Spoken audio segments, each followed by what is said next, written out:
చెప్తాను. ముఖ్యమంత్రి గారు నోరు తెలిస్తే నిజంగా ఒకటేమో ఆయనకు వచ్చింది తిట్ల పురాణం, ఇంకేం రాదు. తిట్టు రాబోయంటే మాత్రం జోరుగా తిడతాడు. మాకు రాదా తిట్లు?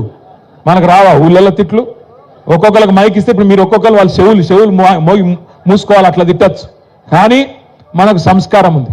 నేను అంటాడు ముఖ్యమంత్రి, మీరు చూసిన అందరూ కొడంగల్లో యాడ్ను మాట్లాడి నిన్న ఏమంటాడు, కేసీఆర్ నువ్వు కొట్టుడు కాదు, నువ్వు నిలవాడు, సరిగ్గా నిలవాడు, కట్టలేకుండా నిలవాడు అంటుండు. ఒక 71 ఏళ్ల పెద్ద మనిషిని పట్టుకొని సంస్కారం లేని ముఖ్యమంత్రి గారు ఏమంటున్నాడు, కట్టబట్టుకొని నిలవాడు అంటుండు. నేను చెప్తున్నా ముఖ్యమంత్రికి, రేవంత్ రెడ్డి గారు నీకు సంస్కారం లేకపోవచ్చు, కానీ ఒక్కటి గుర్తుపెట్టుకో, కేసీఆర్ ఆయన నిలబడు కాదు, 4 కోట్ల తెలంగాణ ప్రజల ఆత్మగౌరవాన్ని నిలబెట్టిన వాడు కేసీఆర్. తెలంగాణ అనే రాష్ట్రాన్ని ఏర్పాటు చేసి దేశం ముందు సమున్నతంగా నిలబెట్టిన వాడు కేసీఆర్.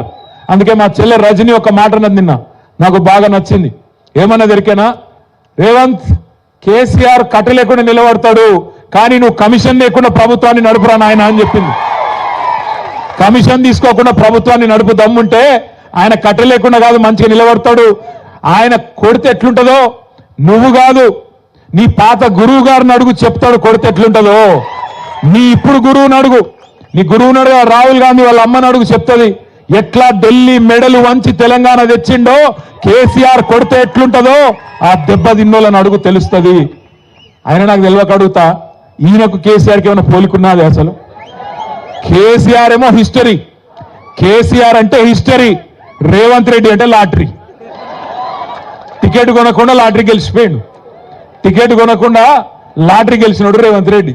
తప్పిదారి అడ్డివారి గుడ్డి దెబ్బలు ముఖ్యమంత్రి అయితే ఇక ఆవుతలేడు మనిషి.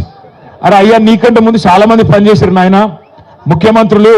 రేవంత్ ఒక్కటి గుర్తుపెట్టుకో,